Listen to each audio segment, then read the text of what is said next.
Emerging markets, as we know, are never dull, and we're going through one of the more exciting periods at the moment.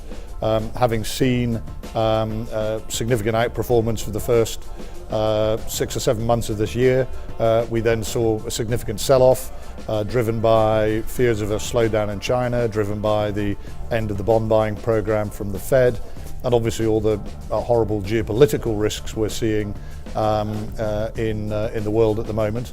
So, we saw a lot of funds flowing out of EM over the last month or two, but the closed-end fund world has probably held up okay.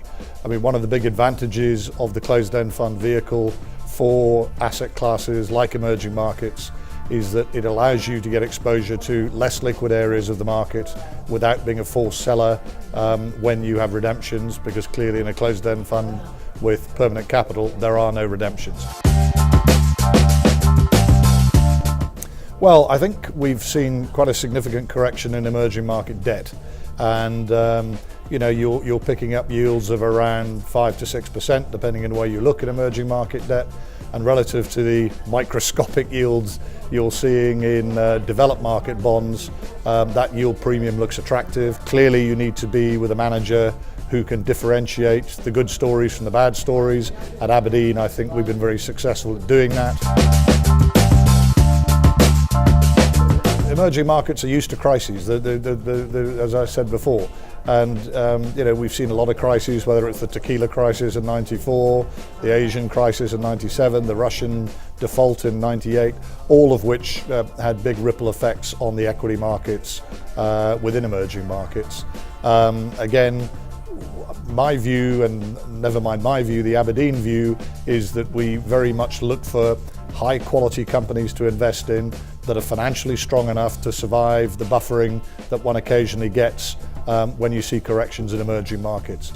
In some of the, what people would call the more speculative countries, you often find some of the strongest and best investment opportunities within the companies, because the companies have had to adapt to the fact that they're operating perhaps in a tricky macro environment.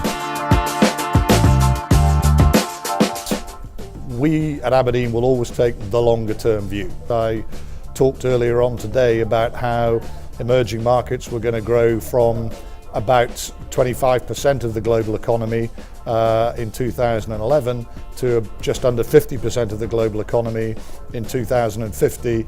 Those are forecasts made by Citibank, they're not Aberdeen forecasts. But if that trend is broadly right, and we have no issue with it at all, then as a longer term investor, this simply has to be an asset class, either from an equity or a fixed income point of view, that it makes sense to have exposure to. For more information and data on closed-end funds, visit our sponsor, cefconnect.com, the authority on closed-end funds. This is Closed-End Fund News. Thanks for watching.